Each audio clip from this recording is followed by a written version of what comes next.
नमस्कार, स्वागत है आप सबका हमारे कार्यक्रम अर्थ सत्य में।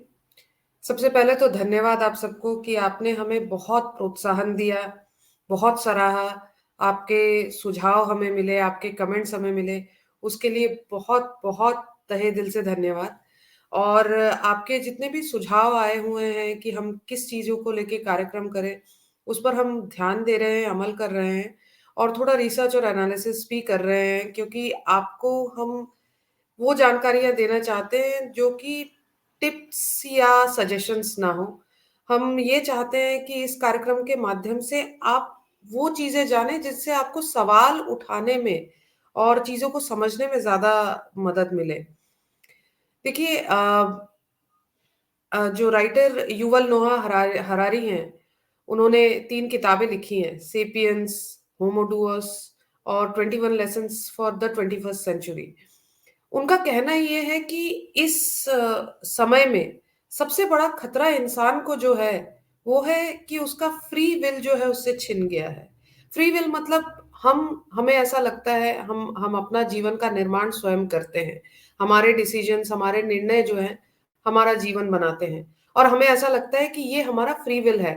हम स्वतंत्रता से इन निर्णयों को ले रहे हैं। पर असल में हो ऐसा रहा है युval नोआ नोआ हरारी का कहना है कि हो ऐसा रहा है कि हमारे आस-पास में मीडिया से लेके हर चीज़ में हमारी माइंड हैकिंग हो रही है। जिससे कि हम निर्णय तो अपनी मर्ज़ी से ले रहे हैं, पर हमारे विचार जो हैं, पहले ही उस निर्णय की ओर प्रेरित किए जा रहे हैं। और मुझे भी ऐसा लगता है कि हमारे साथ शायद ऐसा ही हो रहा है, क्योंकि आज साबुन बेचने वाले से लेके दवाई बेचने वाले तक वो हमें प्रेरित करते हैं कि हम किस तरीके के ब्रांड खरीदें।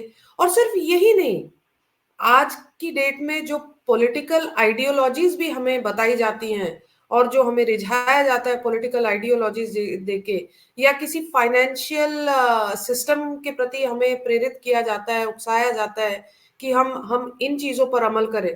उन चीज़ों के पीछे भी कहीं न कहीं माइंड हैकिंग इन्वॉल्व्ड है और उस पॉलिटिकल तंत्र या उस आर्थिक तंत्र में जो लोग बैठे हुए हैं, जो लोग समृद्ध हैं, जो लोग पावर में हैं, वो चाहते हैं कि ज़्यादा से ज़्यादा लोग उनकी तरफ जुड़े क्योंकि फ़ायदा उसमें उनका है। आपका और हमारा फ़ायदा किसमें है, वो हमें देखना है। और उसके लिए बहुत ज़रूरी है कि हम ऐसे सवाल खड़े करें, ऐसे सवाल अपने मन में लाएँ जिनसे हमें सही जवाब मिले, क्योंकि सही जवाब मिलने पे ही निर्णय सही होते हैं। और जहाँ तक अर्थ की बात है, आर्थिक निर्णय जो है उनकी कीमत बहुत बड़ी होती है। गलत आर्थिक निर्णयों की कीमत बहुत बड़ी चुकानी पड़ती है। इसलिए और भी ज़्यादा ज़रूरी है कि हम अपने सवाल जो हैं, वो सही करें, तभी हमें सही जवाब मिलेंगे।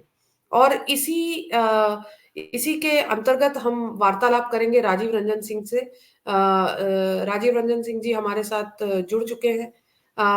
धन्यवाद राजीव जी हमारे स्टूडियो में आने के लिए और इस कार्यक्रम में पार्टिसिपेट करने के लिए। अ, मैं अपने दर्शकों से यही कह रही थी कि हमारे जो भी तंत्र है हमारे आस-पास, वो शायद कहीं न कहीं हमें अपनी तरफ आकर्षित करने के लिए अ, हमारे हमारे तरफ कहानियाँ फेंकता है, जानकारियाँ देता है, जिससे कि हम उनकी तरफ आकर्षित हों और उस सिस्टम से जुड़े। इसमें फ़ायदा हमारा पता नहीं कितना है, पर उन लोगों का ज़रूर है। और उसी से रिलेटेड एक तथ्य आपके सामने प्रस्तुत करना चाहूँगी। जो उन्माद आया हुआ है स्टॉक मार्केट में, इसमें कोई बड़ी बात नहीं है मतलब ये एकदम सही है कि ये स्टॉक मार्केट में जो उन्माद आया हुआ है, निफ्टी बहुत बढ़ा हुआ है। पर उसी के साथ अगर हम देखेंगे तो गोल्ड भी उसी तरीके से बढ़ा हुआ है। ये एनुअल एवरेज रेट है निफ्टी और गोल्ड के कीमतों का। अगर आप कहेंगे तो मैं आपको ईयर एंड रेट्स भी बता दूँगी। पर कहीं न कहीं आप देखेंगे कि गोल्ड ने भी हमें बहुत अच्छा रिटर्न दिया और निफ्टी जो है, जिस तरीके का बताया जा रहा है, उस तरीके से बहुत कम मतलब रिटर्न्स उस प्रोपोर्शन में जैसा कि मतलब हमें बताया जा रहा है कि बाप रे! मार्केट तो एकदम कितना भाग चुका है। वैसा वैसा शायद है नहीं अगर अगर इन आंकड़ों को देखें तो। और दूसरा कि ये दोनों सोना और निफ्टी दोनों उसी तेज़ी से भाग रहे हैं, दोनों अच्छे रिटर्न्स दे रहे हैं। बट अगर आप सब्सक्राइबर्स देखेंगे अ, निफ्टी में आज 13 करोड़ लोग जो हैं उनके डीमैट अकाउंट्स खुल चुके हैं, वो स्टॉक मार्केट में आ चुके हैं। पर वहीं पे अगर डिजिटल गोल्ड या गोल्ड ईटीएफ्स की बात करें तो मतलब 1 करोड़ लोग भी कुल मिला के नहीं होंगे। तो 4 से 5 मिलियन मतलब 40-50 लाख लोग डिजिटल गोल्ड को अपना चुके हैं। और गोल्ड ईटीएफ के फोलियोज भी जो है वो 4.9 मिलियन मतलब 49 लैक्स है। 50 लाख के आसपास आप पकड़ लीजिए। तो आपका इस बारे में क्या विचार है? क्या ये इस तरीके से क्यों हो रहा है कि स्टॉक मार्केट की तरफ लोग ज्यादा भाग रहे हैं बजाय इसके कि दूसरे ऑल्टरनेटिव्स लाइक गोल्ड? जी राजीव जी। अ, धन्यवाद प्राप्ति जी, आपका सवाल बहुत ही अच्छा है। देखिए, दो बातें समझने वाली है। पहली ये कि स्टॉक मार्केट जो है ये आपको विविधता प्रोवाइड करता है, वैरायटीज प्रोवाइड करता है। आज इंडिया में 5,000 से ज्यादा लिस्टेड कंपनीज है। तो आप ये 5,000 में से आप स्टडी करके कोई भी 10, 15, 20 जो कंपनीज आपको अच्छी लगती है, जो सेक्टर्स आपको अच्छे लगते हैं, उसमें आप पैसा निवेश कर सकते हैं। पर गोल्ड तो सिर्फ एक गोल्ड है। उसमें ज्यादा से ज्यादा क्या है, 4 कैरेट, 22 कैरेट, 18 कैरेट, ठीक है, ये मतलब कैरेट का अंतर है। पर gold is gold, it's a commodity, इसमें कोई विविधता नहीं है, राइट। तो विविधता नहीं है तो वो रोमांच भी नहीं है। स्टॉक मार्केट में रोमांच है क्योंकि वहां पे विविधता है। तो आप विविधता की तरफ जाते हो। और दूसरी चीज जो समझने वाली बात है वो ये है कि स्टॉक मार्केट अपने आप में एक बहुत बड़ा बिजनेस है। आज आप ये देखिए कि 45 से ज्यादा म्यूचुअल फंड्स इन्वॉल्व हैं, 700 से ज्यादा फैमिली ऑफिसेज हैं, ना जाने सैकड़ों हेज फंड्स हैं, वेंचर कैपिटल फंड्स हैं, प्राइवेट इक्विटी जो कंपनी आती नहीं है आईपीओ के पहले उसमें निवेश करते हैं, फिर वो आईपीओ आने के बाद में उनको अच्छा खासा मतलब बाहर निकलने का एग्जिट रूट मिलता है। तो अपने आप में ये बहुत बड़ा तंत्र है, स्टॉक मार्केट का जो तंत्र है वो बहुत बड़ा है। और जब तंत्र बड़ा हो जाता है तो उससे से ज्यादा लोग जुड़ते हैं। दूसरी चीज ये आपको रोमांच देता है। आपके पास में इतने सारे अलग अलग टाइप के प्रोडक्ट्स हैं स्टॉक मार्केट में। आप फ्यूचर्स है, ऑप्शंस है, आप कैश में बाय कर सकते हैं, ठीक है, बाय टुडे सेल टुडे कर सकते हैं। ये सारी चीजें गोल्ड में भी है, बट गोल्ड सिर्फ और सिर्फ एक प्रोडक्ट है। यहाँ 5,000 अलग अलग कंपनीज है। तो ये जो तंत्र है, जो एसेट मैनेजमेंट कंपनीज का तंत्र है, जो हेज फंड्स का है, जो फैमिली ऑफिसेज है, ये लाखों लोगों को एम्प्लॉयमेंट देते हैं। जब लाखों लोग इन्वॉल्व हो जाते हैं तो स्वाभाविक है कि उस तरफ में झुकाव बढ़ेगा ही बढ़ेगा। गोल्ड ना तो अपनी वैसी ब्रांडिंग करता है, मतलब गोल्ड से रिलेटेड जो भी लोग हैं, आज भी इंडिया में फिजिकल गोल्ड ज्यादा खरीदा जाता है। पेपर गोल्ड जो है या इलेक्ट्रॉनिक मीडियम माध्यम के द्वारा गोल्ड खरीदने के बदले लोग फिजिकल गोल्ड खरीदना प्रेफर करते हैं। तो ये भी एक बहुत बड़ा रीजन है कि भाई लोग जो है बोलते हैं हम क्यों ये करें, हम फिजिकली गोल्ड खरीद लेंगे, हम सोवेरियन बॉन्ड क्यों लें या गोल्ड ईटीएफ में क्यों पैसे लगाएं, हम फिजिकल गोल्ड भी मतलब वैसा खरीद के रख लेते हैं। बट आपने एकदम सही कहा कि गोल्ड बहुत अच्छा रिटर्न दे रहा है। पिछले 4 साल में यदि हम देखें तो आपने एवरेज एनुअल रिटर्न शायद दिखाया अपने इसमें स्लाइड में। तो एवरेज एनुअल रिटर्न जो है वो तो बढ़िया ही है। आपने एनुअल रिटर्न शायद नहीं दिखाया, यानी दिसंबर जनवरी से लेकर दिसंबर 31 तक के जो प्राइसेस रहते हैं। तो हाँ, ये स्लाइड देखिए। ये इसके अंदर में, अच्छा, ये आपके कैलेंडर ईयर मतलब एनुअल ये है। तो इसमें भी देखिए आप 28% से भागा है 2020 में गोल्ड का मार्केट, वही स्टॉक मार्केट 14% से ही भागा है। ठीक है, 2022 में भी 7.5 7.6% से गोल्ड भागा है और स्टॉक मार्केट 4.3% से भागा है। और इस बार लगभग मतलब 14.5 18.5 के आसपास में, तो नेक एंड नेक है। दिसंबर 31 तक देखते हैं दोनों के प्राइसेस कहाँ मूव होते हैं। तो और सिर्फ 2.2% जो है एक साल में, यानी 2021 में, जो गोल्डन पीरियड था स्टॉक मार्केट का भी और आईपीओ का, वहां पर स्टॉक मार्केट ने काफी अच्छा परफॉर्म किया है। तो देखिए, मैंने अभी 2-3 दिन पहले फॉर्च्यून इंडिया में एक स्टोरी किया था, उसमें मैंने यही लिखा था कि 2019 एंड यानी 2020 जनवरी से आप अभी तक देख लें तो गोल्ड का यदि हम एवरेज एनुअल रिटर्न देखें तो उसने स्टॉक मार्केट से ज्यादा रिटर्न दिया है। और ये बात छुपाई जाती है, बताई नहीं जाती है लोगों को। स्टॉक मार्केट ने आपको 2020 से लेकर अभी तक सिर्फ 74% का रिटर्न दिया है। और यही गोल्ड ने आपको 82% का रिटर्न दिया है। एवरेज एनुअल रिटर्न जो है वो 82% का है। क्योंकि ऐसा तो है नहीं कि आप जनवरी 1 को ही गोल्ड बाय करोगे या जनवरी 31 को ही बाय करोगे।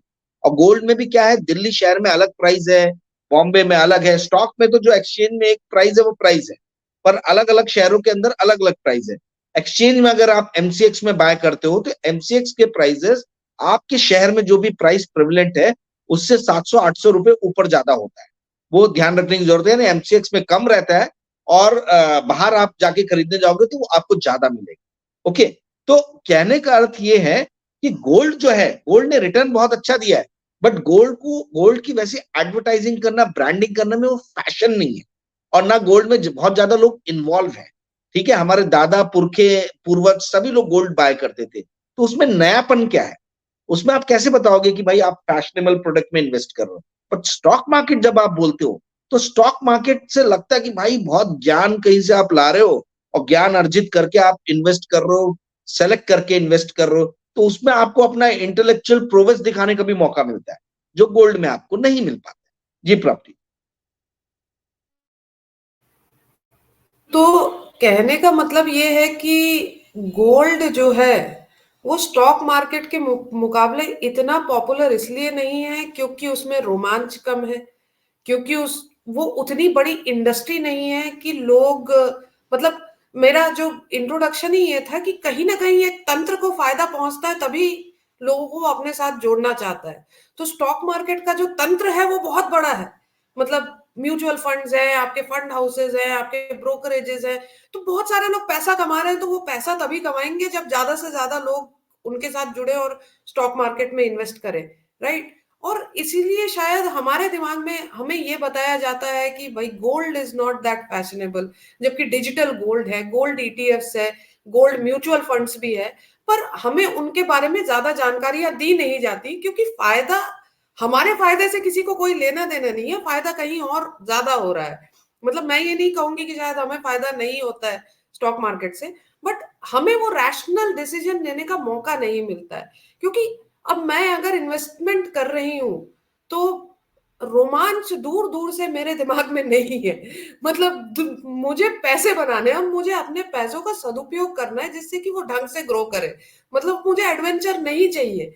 बट शायद मार्केट उस तरीके की मार्केटिंग और ब्रांडिंग की वजह से जो है हम लोगों को गोल्ड से हटाकर, स्पेशली जो यंग जनरेशन है, वो उनको लगता है कि यार ये तो मतलब हमारी मम्मी करती थी, दादा करते थे, अब हम भी यही करेंगे, ये क्या बात हुई।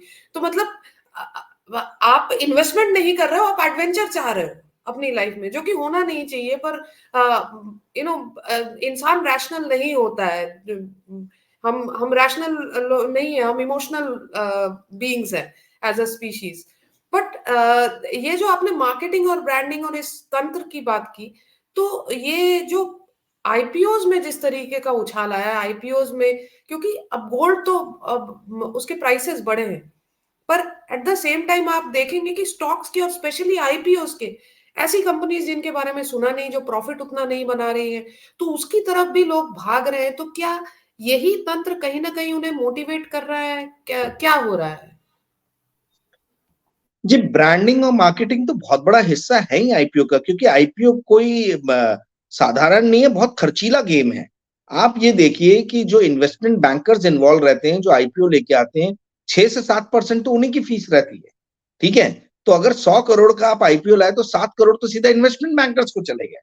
उसके बाद में ये समझिए आईपीओ का ढांचा समझना जरूरी है। यदि 100 रुपए का आप आईपीओ लेके आ रहे हो तो 50 रुपए इंस्टीट्यूशनल इन्वेस्टर्स जो है उनके लिए रख दिया जाता है, 35 रुपए रिटेल के लिए रख दिया जाता है और 15 रुपए एचएनआई कोटे में रखा जाता है। अब आप ये देखिए कि इंस्टीट्यूशन में यदि 2 या 3 इंस्टीट्यूशन भी आके बाय कर ली तो आपका 50% सक्सेसफुल हो सकता है, किंतु रिटेल आपको लाना जरूरी है। 1000 रिटेल इन्वेस्टर कम से कम आना चाहिए। खैर 1000 तो बहुत छोटा नंबर है, बट जो 35% का फिगर आप रखते हो, वो 35, अगर 1000 करोड़ का आईपीओ आ रहा है तो 350 करोड़ आपको रिटेल में लाने, तो 350 करोड़ 1000 रिटेल इन्वेस्टर तो खरीदेंगे नहीं। तो आपको इसके उसकी ब्रांडिंग और मार्केटिंग करनी पड़ती है बहुत, मतलब ढोल बाजे के साथ में ये करना पड़ता है। तो आईपीओ बहुत ही खर्चीला गेम है। अच्छा, 50% जो इंस्टीट्यूशनल इन्वेस्टर्स के रखे जाते हैं, उसमें भी आप ये समझिए कि 60 मतलब 60% जो है इंस्टीट्यूशनल इन्वेस्टर्स का, वो 60% इंस्टीट्यूशनल इन्वेस्टर्स के लिए जो रखा जाता है वो 30 शेयर 100 है तो 30 शेयर यानी एंकर इन्वेस्टर्स के लिए रख रहे हैं, ठीक है। यानी 50% जो इंस्टीट्यूशनल इन्वेस्टर्स के लिए, उसका 60% एंकर इन्वेस्टर के लिए रखा जाता है। एंकर इन्वेस्टर आप इन्वेस्टमेंट बैंकर किसी को भी दे सकता है, ठीक है, किसी को भी दे सकता है, कोई भी इंस्टीट्यूशन को दे सकता है। ये इन्वेस्टमेंट बैंकर्स के अपने विम्स एंड फैंसीज पे है। जो बाकी बचा 40% वो क्वालिफाइड इंस्टीट्यूशनल बिडर्स जो रहते हैं उनको दिया जाता है। जो आईपीओ का बैंड रहता है लोअर और हायर, उसके बीच में वो बिड करते हैं, तो 40% उनके बिडिंग प्राइस के हिसाब से उनको दिया जाता है। तो इंस्टीट्यूशनल इन्वेस्टर्स को लाने के लिए भी आपको रोड शो करने पड़ते हैं, तमाम तरीके के इंटरव्यू प्रेजेंटेशन देने पड़ते हैं, जाके मिलना पड़ता है ना। तो ये बहुत पैसे लगते हैं, खर्चीला गेम है। तो खर्चीला यदि गेम है तो आपको उस हिसाब से रिटर्न्स भी चाहिए, नहीं तो आपने पैसे खर्च कर दिए और आपका आईपीओ सब्सक्राइब नहीं हुआ तो फिर जगहसाई होगी, वो अलग चीज है। इसीलिए अब आप देखिए, अच्छा दूसरी तरफ क्या हो रहा है, जो इंडिया में रिटेल इन्वेस्टर्स है, सेबी ने टाइम लेंथ कम कर दिया है। अब मतलब 1 हफ्ते के अंदर में आईपीओ आ रहे हैं, तो रिटेल को ये समझ में आ गया कि भाई मैं 1 हफ्ते के लिए पैसा अपना ब्लॉक कर दूं, 1 हफ्ते बाद यदि आईपीओ मेरे को लग गया तो लॉटरी लगी, और नहीं लगा तो मैं फिर मेरे पैसे 1 हफ्ते बाद आ जाएंगे। आपको जान के आश्चर्य होगा कि 70% जो आईपीओ में शेयर्स आते हैं वो पहले दिन ही बेच दिए जाते हैं। अभी 70% कैसे हुआ? एंकर इन्वेस्टर का 30% छोड़ के जितने भी शेयर्स हैं, 15% रिटेल के, 15% एचएनआई के, 35% रिटेल के, और क्वालिफाइड इंस्टीट्यूशनल बिडर जो करते हैं उनके 20%, they are free to sell their shares on the very first day itself. और मोस्टली ये ऐसा पाया गया है कि ये 70% जो शेयर्स हैं ये हैंड एक्सचेंज कर लेते हैं आईपीओ के पहले दिन ही। इसलिए प्राइसेस आप देखोगे आईपीओ के बहुत ऊपर जा रहे हैं, क्योंकि 70% लोग अदला अल्टा पल्टी कर दे रहे हैं उसी दिन। तो ये लॉटरी सिस्टम चल रहा है। And who is the greater fool theory चल रही है कि भाई मैं सामने वाले को चिपका दूंगा, फिर सामने वाला और किसको चिपकाएगा। इस कारण से आपको आईपीओ के जो सब्सक्रिप्शन है वो भी काफी हाई दिख रहा है, और आईपीओ के प्राइसेस लिस्टिंग डे भी आपको काफी हाई दिख रहे हैं। जी प्राप्ति जी, आप कुछ बोलना चाह रही हैं? तो मुझे ये बात समझाइए, मतलब मुझे आपकी इस चीज से एक एक चीज समझ में आई कि अगर मैं क्वालिफाइड बिडर हूँ, मतलब मेरा सिस्टम पे कहीं ना कहीं अगर होल्ड है, मैं क्वालिफाइड बिडर हूँ, या मैं एंकर इन्वेस्टर छोड़ दीजिए, बाकी मैं एक इंस्टीट्यूशन हूँ, इंस्टीट्यूशन की क्वालिफाइड बिडर हूँ, या एचएनआई इन्वेस्टर हूँ, जिसको कि आईपीओ में मिलना तय है, शेयर्स मिलना तय है, तो मेरा फायदा तभी है जब आईपीओ के सब्सक्राइब प्राइस, सपोज मतलब इशू प्राइस अगर 100 रुपए है, तो मैंने 100 रुपए में मेरा तय है कि मेरा एप्लीकेशन एक्सेप्ट होगा, मैंने 100 रुपए में शेयर खरीदे। अब मेरा फायदा ज्यादा से ज्यादा तभी होगा जब ये आईपीओ खुलेगा 200 रुपए पे। 100 रुपए से जितना ऊपर खुलेगा उतना ज्यादा मेरा फायदा है, क्योंकि मैं पहले से शेयर लेके बैठ चुकी हूँ, and I am an institution, मेरे पास वो पावर है कि मैं वो ले सकती हूँ। और तो फिर मैं मतलब ऐसा कुछ करूंगी कि जिससे कि ज्यादा से ज्यादा लोग आए, वो 100 रुपए से जितना ऊपर, मतलब जितनी डिमांड होगी उतना ऊपर वो आईपीओ खुलेगा, और उतना जो है मैं पहले दिन या दूसरे दिन स्टॉक बेच के निकल सकती हूँ।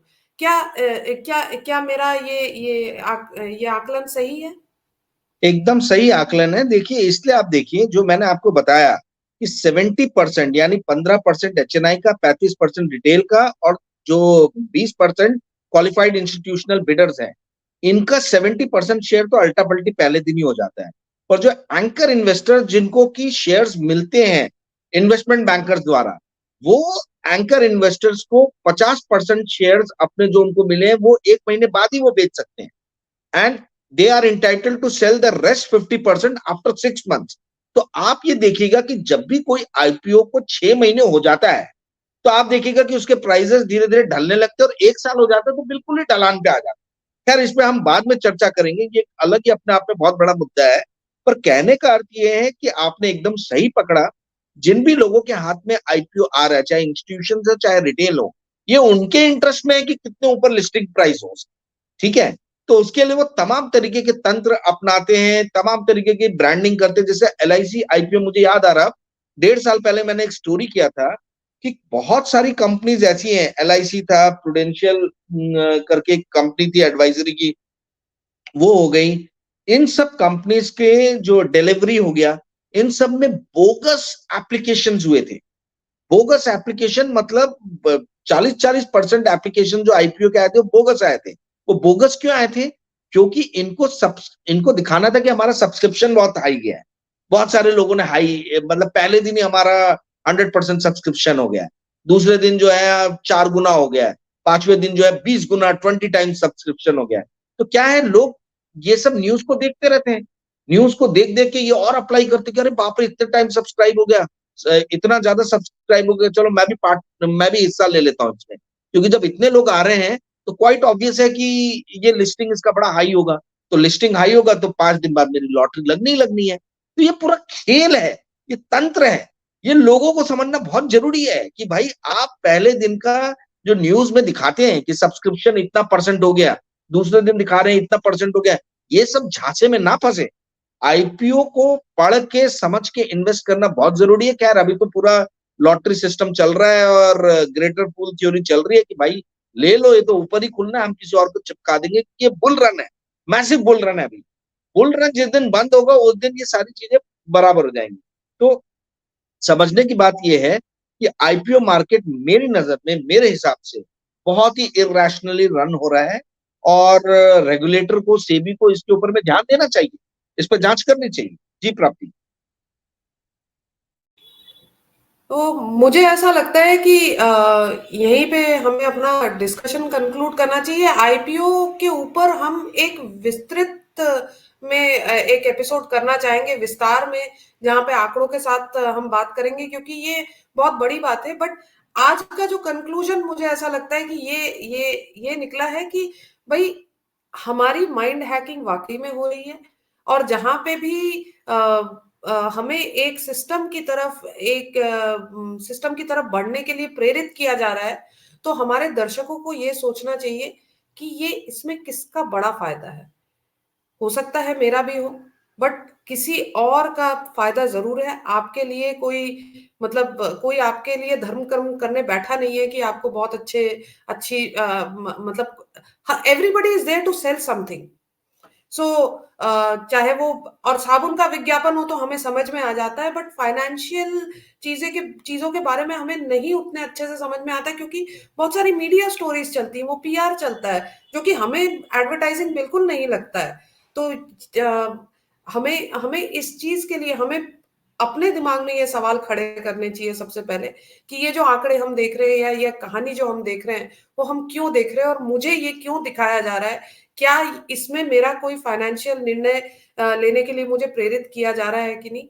और दूसरी बात यह है कि जहां तक इन्वेस्टमेंट की बात है, तो रोमांच ना देखें, आंकड़े देखें, लॉजिकल चीजें समझ के जो है इन्वेस्ट करना ज्यादा अच्छा होगा।